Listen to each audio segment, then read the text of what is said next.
well, TSM went a bit crazy with that Z pick as well. Yeah, indeed, really picking it up right there, and interesting that they're taking out the cannon this early on, so not confident in their ability to actually kite it out here.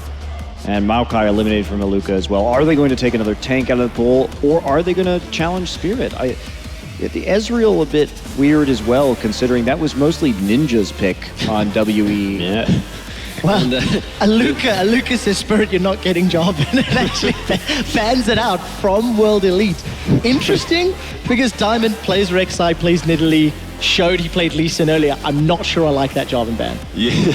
Some really weird bans But coming maybe out of it's this one. targeting Cabashot. Let's be fair, targeting Cabashot, he played a top lane earlier. That's true. Let's remember that. But letting Spirit go with the Rek'Sai, you know, he's shown so much prowess in these really up-and-coming junglers with the Rek'Sai and the Nidalee that you're taking a big risk here. Now, it seems almost obvious that I think Diamond would want to take the Nidalee in response, seeing as both are still up.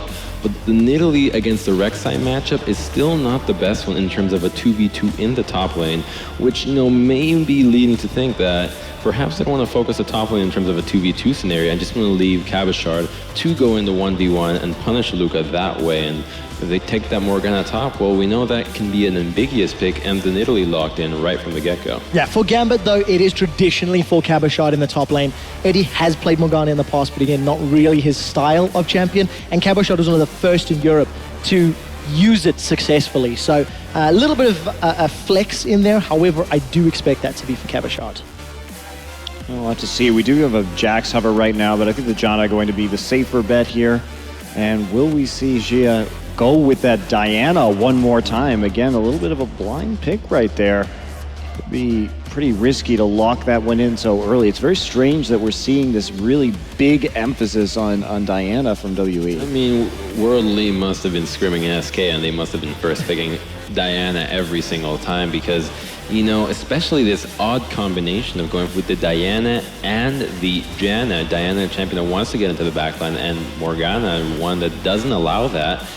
Without the Maokai for Aluka, you know, what engaged champion are they going to be using? You know, I don't think a Hecarim is going to be strong enough to facilitate the Diana to get into the backline successfully, specifically if he's against a top lane Morgana who's going to constantly shove in the Hecarim, and on top of that, the AP is going to really make that Black Shield nice and fat, and it's not going to allow the Diana Q or R to honestly break it just instantly.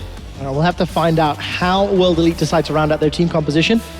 2 picks still to come in for Gambit. They're running the clock down just a little bit.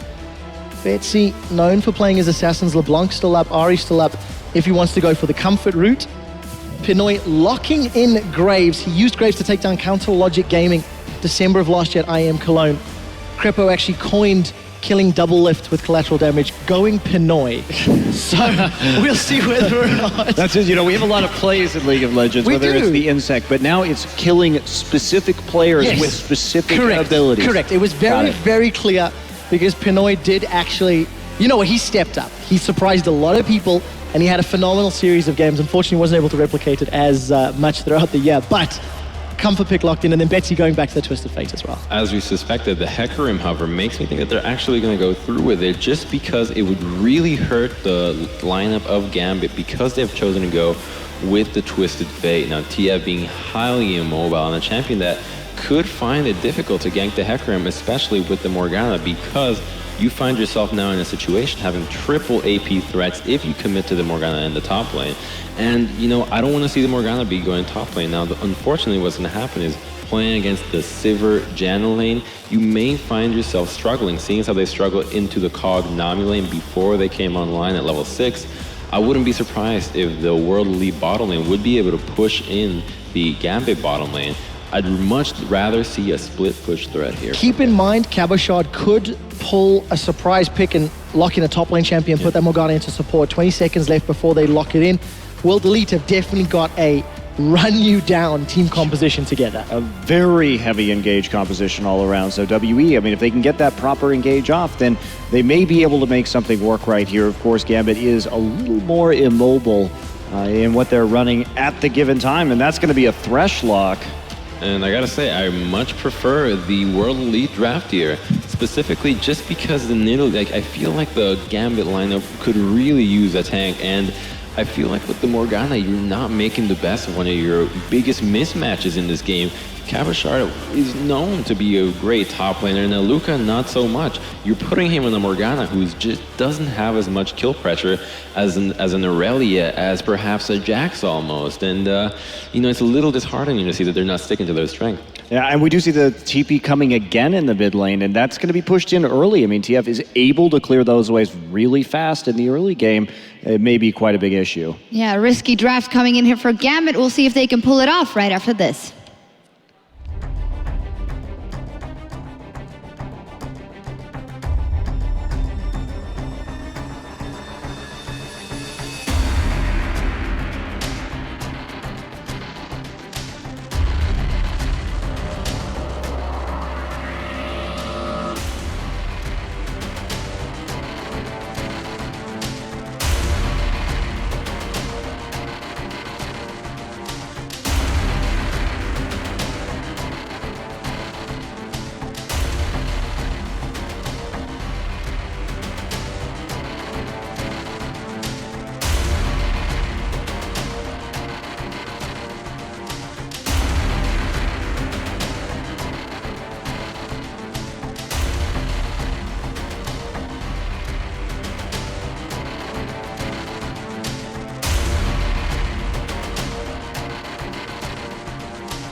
Welcome back, everyone, to the Intel Extreme Masters World Championships for our final game of the day. Team WE taking on Gambit. I am, of course, Joe Miller, joined by Doa and Deficio.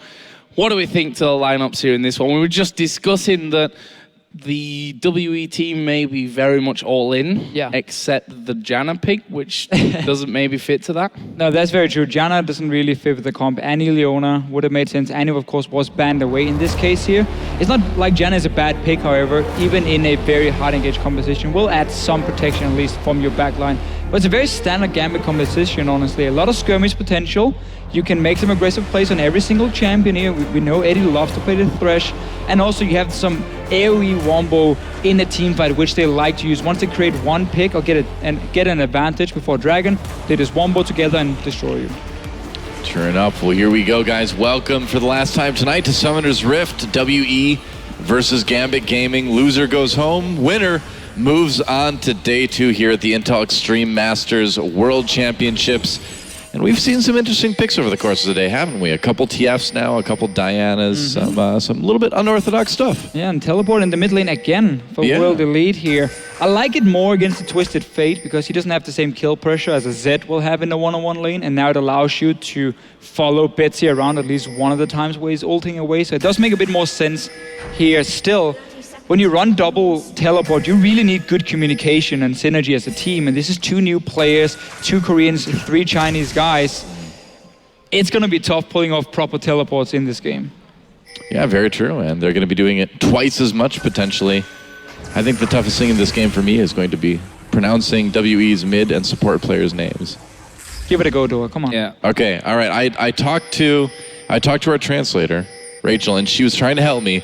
So the mid laner is Xia, I believe, and the support player would be Yusa, maybe. I don't think she told you that. It was one of those. It was one of those things. No, it was one of those things where I was trying, and she kept being like, "No, that's not it." We went through it a bunch of times. Just call it Janna. Janna. It's a beautiful name anyway. WE Janna. And Eddie is too cool for school, so no trinket for him.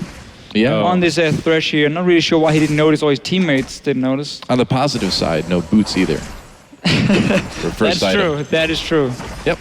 We did give that idea out earlier on about, you can buy your friends trinkets at the start of games just so that if they happen to miss it. But that feature we thought might be for the supports, not that it would help in this scenario. We've needed it. I mean, yeah, as a support, you're the one who should be watching for other people, but Edward, he's just going to start this game without a trinket, going to go home and try to be anointed the blue buff. Meanwhile, Gia taking a lot of damage. Gia? Second time, though, the Gambit with an early level 2 gank. They tried last game as well, where it was Eddie who got level 2 and Annie walked in there. Didn't really gain anything. This time around, they blew a flash and early push on the tower here from Gambit. Yep, that's right. Well, I mean, early action is the name of the game for Gambit Gaming. It certainly was in their first game today against CJ. But it's interesting to see these two teams play each other because we kind of have, two unstoppable forces running at each other, essentially. Two teams who definitely likes to fight against each other. Yeah. Teams also often is the strategy, honestly, for them. And we should have a fairly explosive game. I want to see how Betsy can use the Twisted Fate here, if he can set up some kills. I mean, there's some CC in the lanes. Morgana in the top lane, Thresh in the bottom lane. I would expect all the focus to be around Pinoy, though, because Morgana, she's just going to sit and farm on her own, then teleport in. And Pinoy is the guy who's going to make the big plays. He's the big carry you could use in the mid-game to really create an advantage. So Betsy continuing on in lane. Actually, funnily enough, she decided not to use that teleport here to get back into lane. Did he get a blue buff? Did he just walk down and auto-attack the blue buff once? For Gambit? They stole the blue buff, yeah. Wow. Wait. We're really on the ball for this one, aren't we? I'll just go back and... Well, he still has no trinket. Meanwhile, options down in the bot lane for Gambit as they try to go in onto Yisa, but not able to quite get the killing damage. Diamond a little bit low on mana anyway, so they will just push up this lane for Cabo Shard. We still see the same tactic for Gambit, though. You notice how Diamond is always helping out Cabo Shard here, making sure he can farm early on. He's the big carry for the team. And then also your support when he clearly walks in 1 versus 2, no trinket, still didn't pick one up. And you just smack that blue buff in the face and you pick it up. I mean, that's pretty well played. Yeah. He hooked it. Well, that's even better. Yeah. Okay. We're all clear on that one. It has been a long day, guys. Laughing at us now. This is not a good sign, is it? That's for sure. No. It's probably not a good sign, but no, not at all. Concentrate and all that stuff. Luckily, all the fans are gone at this point. Good. Yeah, just a couple of them watching online. Thanks for you, by the way, that have been tuning in all day. We will, of course, be here tomorrow and on Sunday, where we'll play the grand final and crown a new Intel Extreme Masters World Champion. But for now, it's all about Team WE and Gambit looking to stay in contention here, looking to stay in with a chance of moving through to playoffs. Yeah, and just to talk about Gambit and the early start here for them, of course you got that blue buff, that was great, but also the lane swap. When you have a Morgana, she's one of the best top laners in a swap because she can sit and farm with the pool and just step back from there. And again, basically keep up pretty well. This time around, Cabo Shard has been denied quite a lot, but Hecarim has a lot harder time farming in a lane swap itself. So I like the swap here from Gambit in that case. And I want to see if Pinoy is freezing the lane now here to really try and make it hard for Luca. He is setting up at least a small one, for him. And you can see Eddie staying in the lane, keep poking away this Hecarim, still on 12 CS. Hecarim needs a Trinity Force to really become a strong split pusher and being able to dive onto the back line and kill an AD carry in a team fight. And you deny that and delay it really by having this swap here from Gambit. We're almost 6 minutes into the game now, and Edwards still is lacking that trinket. I'm sure he'll get it eventually. He did go back and buy boots, though. So he's got that going for him. They actually saw Diamond coming in here. There was there's a ward on the red buff, which, they've seen this coming in early enough, so I don't imagine that Spirit and Aluka should get into any problems. Diamond. But there is the hook landing. He's gone onto Spirit this time. He's the one now that's in a little bit of trouble, but have they got the damage to finish it off? I think Aluka is going to go down. Diamond going very, very low. She did, in fact, TP up into that lane, but it's Gambit that pick up first blood. Yeah, Cabo Shard teleporting up there as well to help out. But in the end, Aluka, without that flash, it's tough to get away from a big dedicated gank from Gambit like that. Oh, nice. Chaining of the CC onto Shia. Doesn't look like they'll be able to pick up the kill, but still, that damage helps. Really just perfect timing again here. You had the wave that was frozen at first, you kept denying farm from the Hecarim, and then as soon as you kill him, you just push the entire wave into the tower here. So he lost all the farm for himself. He has to go to the mid lane now to get something before he can go back to this top lane here. So Gambit been doing a good job trying to shut down Hecarim early. Of course, the Morgana itself can go for more utility style, where you go like Morel Normicon into cooldown reduction boots, and you're more of a supportive supportive top laner, which would work okay for Gambit because you got Nidalee, you got TF, you got Graves. There's a lot of damage on that side.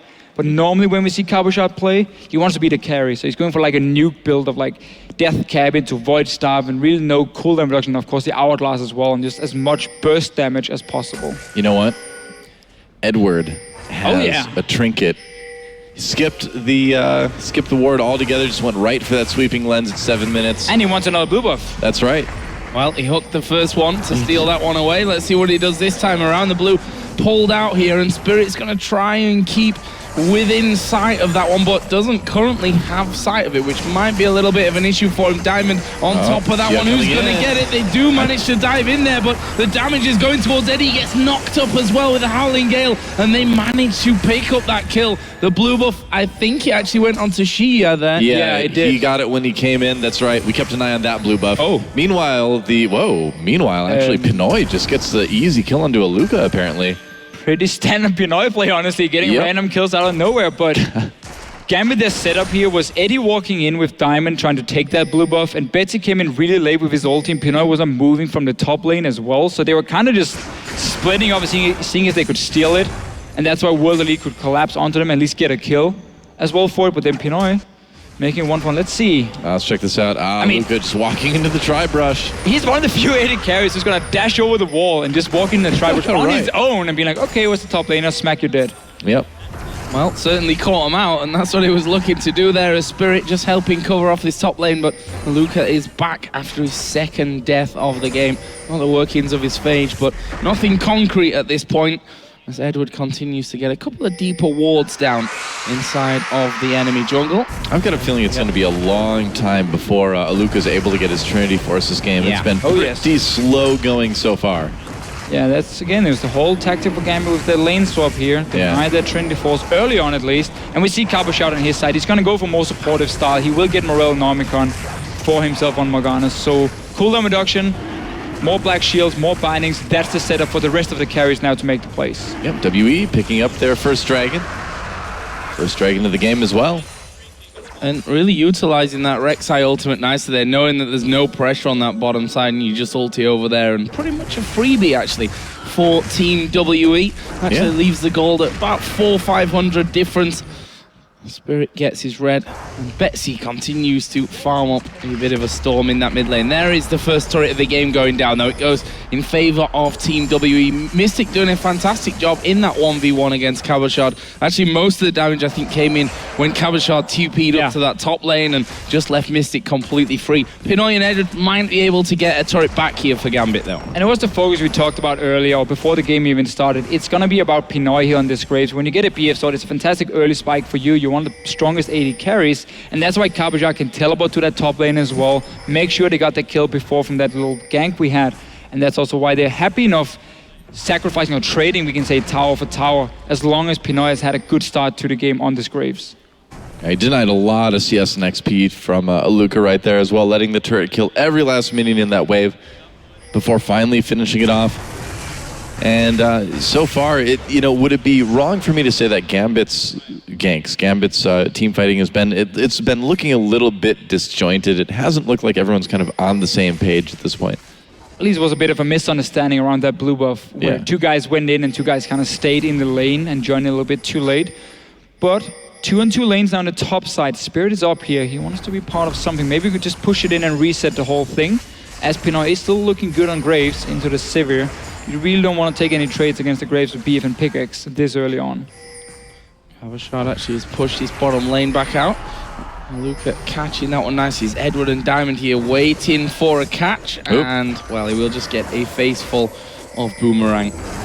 Nothing more than that, really. Yep, Tremor Sense helping them find Edward, and Mystic nearly getting hit with that death sentence, but I think if he would have been worried about actually being hit, he could have spell shielded it. Ooh, look at this, Shia going in after Diamond in the jungle here. Actually, WE going in as well. Spirit. TV. Yep, there's a Chilling Smite onto Diamond. Betsy coming in as well to try to make a play here. There's a flash. The knockup doesn't hit anyone, and actually, Hecarim coming over the wall there, helping Shia pick up that kill. Meanwhile, the rest of Gambit on the run now. Pinoy, Edward, Cabochard, Edward turning around to try to get a grab off of it. It didn't quite work.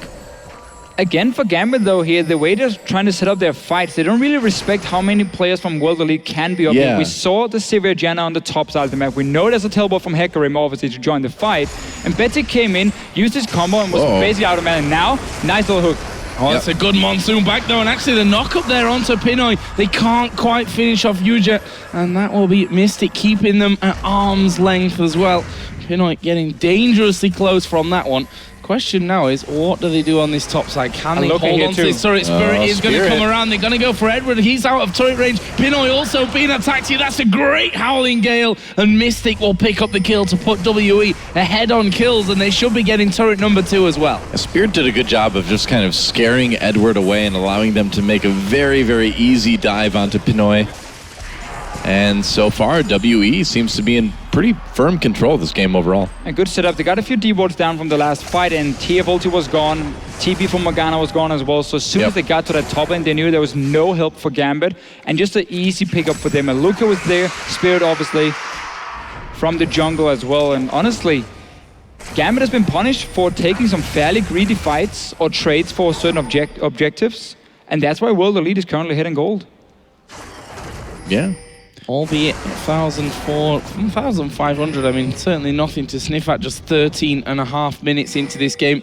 As Yuja just going to go out there, ward himself up that Death Brush, and clear a little bit out as well. Meanwhile, Spirit visiting that mid lane, not really much for him to pick up. Betsy was playing pretty defensive and just farming off with those wild cards. Diamond getting a pretty late tier here in Italy. Normally what you want to do is have your Hunter's Machete, and then on the first back you just go for that tier, so you really start stacking it early, because the brilliant thing is it's going to be full stack around like 17-18 minutes, and that's a massive spike for you on the Italy.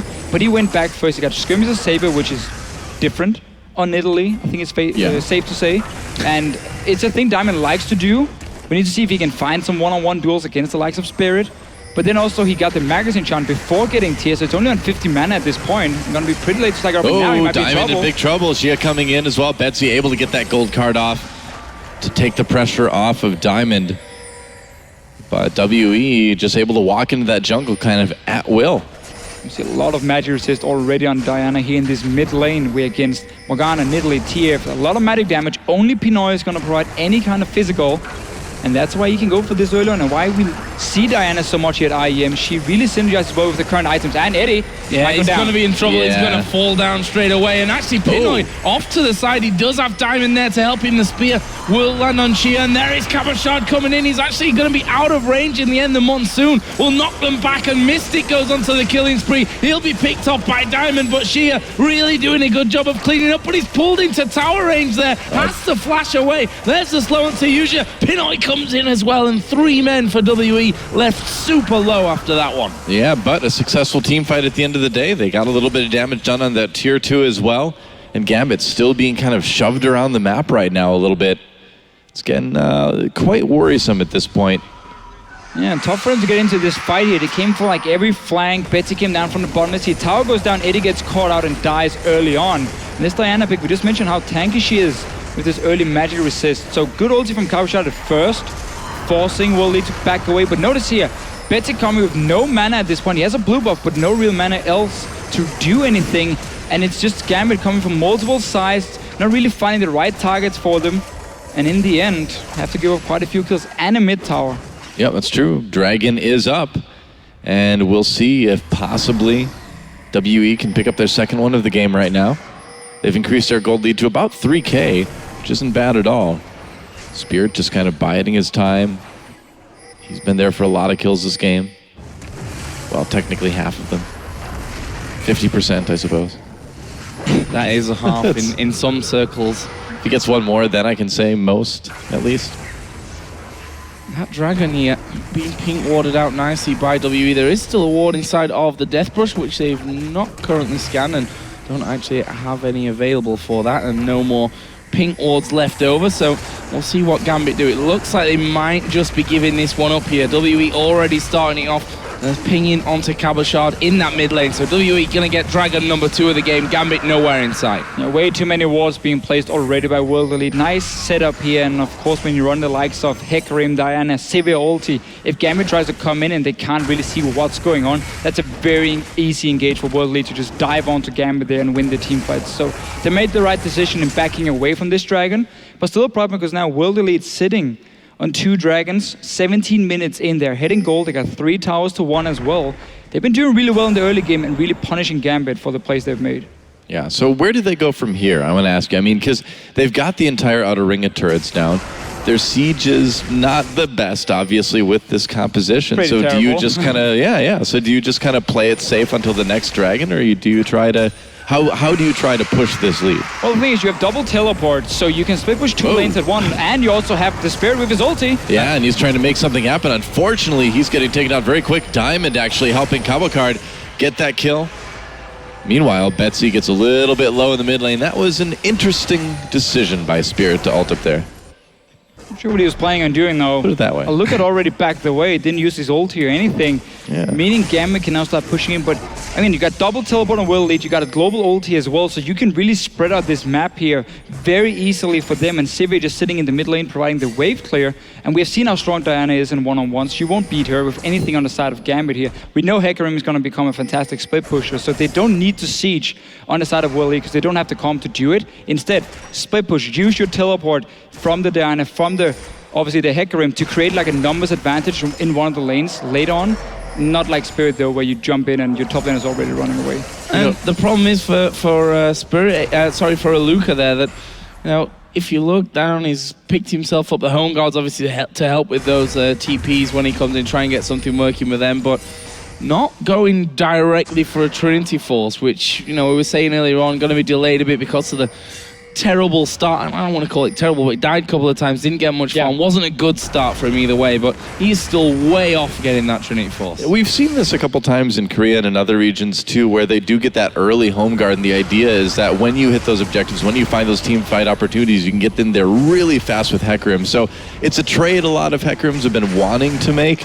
You do get that less damage, but if you can get the positioning, if you can get the flank, it can be worth it in a team fight. Yeah, and you got to realize as well, the rest of your members are fairly fed at this point. Your Sivir and your Diana in the mid lane have 3 kills each, so you don't really need to deal the damage anymore. You got the Phage, which will give you some more movement speed. That works well with your passive. You're going to get the home guard as well for the engage, and you're just going to be more of a tank now, which is perfectly fine because your carries are doing well, and you know your composition is about hard engaging onto Gambit every time. Like a Twisted Fate, what is he going to do? If there's no Black Shield on him, and the Hecarim ults onto him, he's going to be feared. He's going to die right after from Diana here. So I really like the pickup, and I like the fact he's not just rushing blindly that Trinity Force, making him extremely weak for potential fights.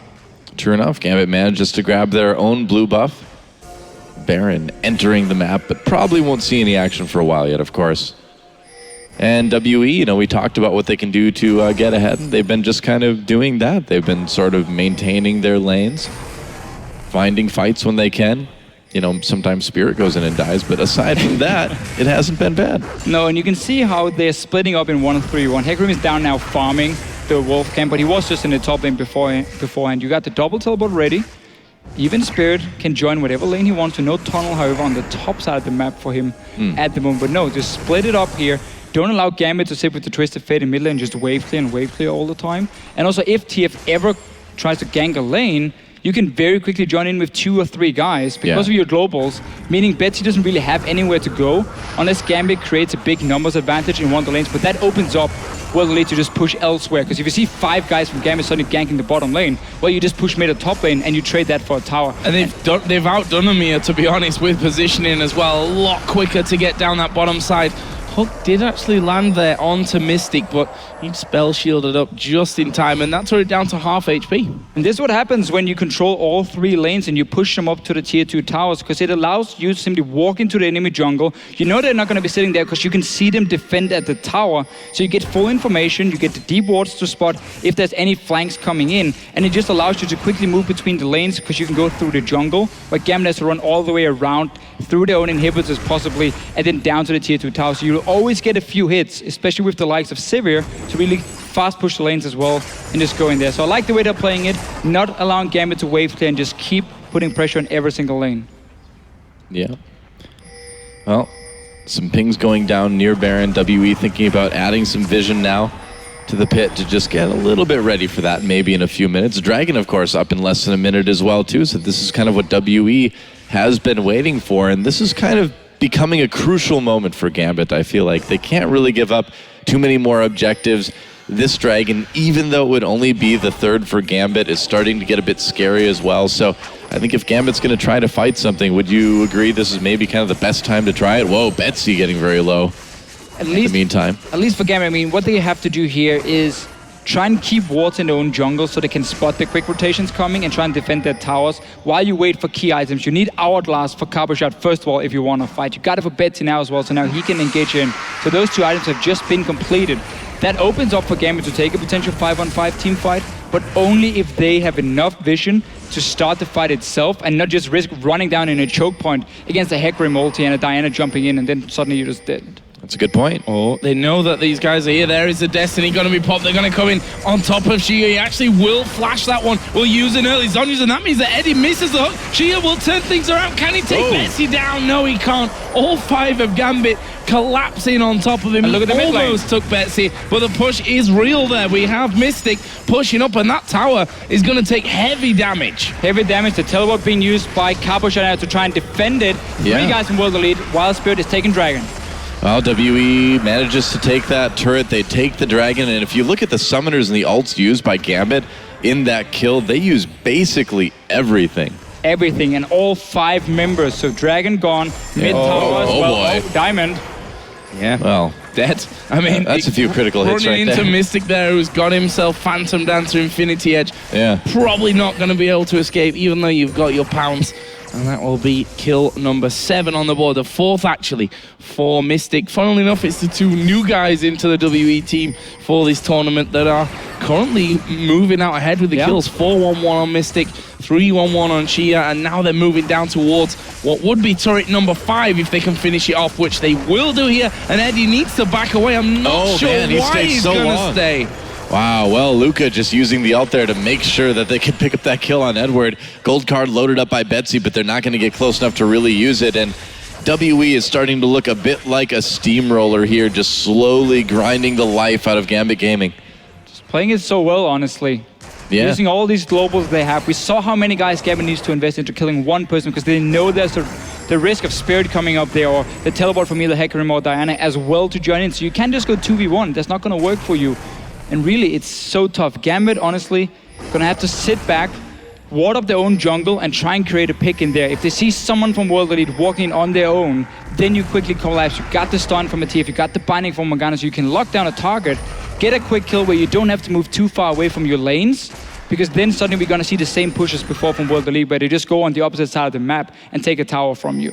Yeah, and we're at that position where there's not really that much left on the map. Pinoy might get caught out here. Shia is surely going to finish him off. The ulti came out of Pinoy, but nowhere near enough damage to finish off Shia, and that will be a kill number 4 for Shia, and I think they're just going to turn and go straight towards Baron. They are. Yeah, they are, I guess, with no AD carry. This still seems a bit risky, though. Betsy using that ult to spot people out. Cabo Card with the stun over the wall. Luca taking a lot of damage. He's going in. He got it! Oh! Diamond steals the Baron, but how many are Gambit gonna lose on the way out? The box dropped by Edward to try to stop the engage from WE. It's not gonna save Betsy. They got some kills off of it, but Baron kept away from WE. Oh, Edward exhausted. It looks like with that flame, maybe no, he's not gonna make it out.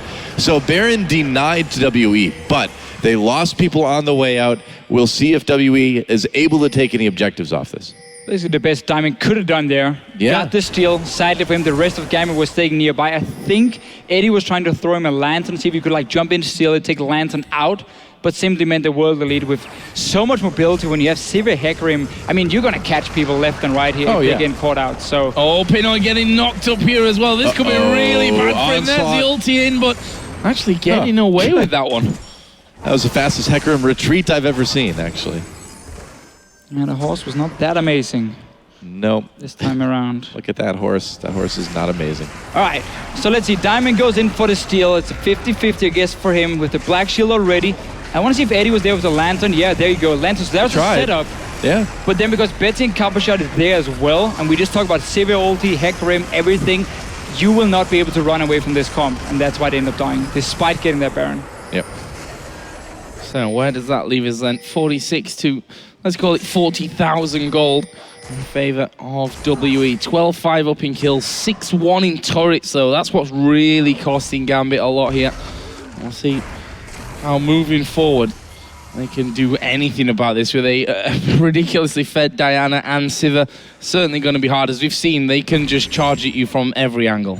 Yeah, well, 6-1 turrets right now, and I mean, if you look at the wards around the map, WE has done a very good job of just completely taking control. Like, Gambit can't go anywhere outside their base without WE knowing about it. No, it's going to be a little bit harder now for World Elite to push the last few towers because you no longer have that advantage of the enemy jungle where you can move faster between. But yeah, Gambit doesn't really have anywhere to go. They're going to be stuck in their own base. Dragon is going to come up again. You can just go for the 5th one and then you can go for a dive. We even see a Luca. Because they got so many kills, he even got that Trinity Force. But now, let's see what Gambit can do. Yeah, he throws a gold card immediately, popped out Zhonya's. Meanwhile, Gia coming in, doing a lot of damage to Diamond. Nice knockup by Yisa. Gia's going to chase, and there's another kill on the Betsy. They're just so far ahead right now. Gia, can he get another one on a Diamond? He uses his Zhonya's Onslaught of Shadows over the wall just to get in their combo card. In a little bit of trouble. Oh, he survived. Oh, Never Luca. mind. Mystic coming in. He is going deep, but that's a double kill. Worth, all caps, type it. 3 for nothing there in the end. Spirit ridiculously low, gets away. Went back home, didn't fully regen. Actually, I don't even know if he went back there, but came back in for this one. It looks like WE with 3 men down are going to look to take at least an inhibitor from this one. The turret is going to go down. There's a TP actually coming in as well. So we're going to have Gia in there, and we just saw how long he can survive. Diana got a lot of damage. He's pretty damn tanky as well at this point, and this should be 2 inhibs for WE. Yeah, looks that way. So who needs Baron anyway, right? WE just able to win a team fight down in bot lane, take 2 inhibitors off of that. And keep in mind, that started from Gambit. That was a play attempt made by Diamond and Betsy that just kind of went sour. They have to try something at this point in the game, but it's just a little bit too late. Again, as you said yourself, they had to try, honestly. You can't just sit back in your base. You're going to lose to it in terms of dragons anyway. Let's see if they want to get more here. Diana is still very, very tanky. We keep talking about how good she is in the current meta with these builds, Abyssal Scepter, Hourglass. Come a bit of a bruiser jumping in with a lot of damage with your passive as well. Gambit though, they want this dragon. And Luca is going to come with Home Guard TP behind him, however. Let's see if he can pull it off. He's going to ping. He's ping on the map. We can see it. Here comes the teleport. Get ready for that Onslaught of Shadows. And he's going to come right down through the middle. Jumps onto Betsy. First of all, there's a nice knockup coming in from Jana Mystic. Getting in position. He's a bit low. Diamond getting into the back line. Shuts down Mystic. So this fight may not go as well for WE as they wanted. Looks like they won't need their AD carry, though. Kills all over the place. A double kill for Aluka. Kawakar just going to teleport back. He's got to try to save his base because he and Diamond are all that stands between WE and survival in this tournament. Yeah, and I'm not sure that they can really hold on to this one, really. We'll see about it as Diamond is going to join into this one. I wonder if they've got the damage to finish this one off with not having Mystic there. They're certainly going to try. That's it, focusing on towards Diamond. He will flash away and gets back onto the fountain, but the first Nexus turret is going to go down. WE looking for victory right here. Thresh is going to come back up. Can Eddie be a hero for Gambit? I think it's too little too late for them. WE down to half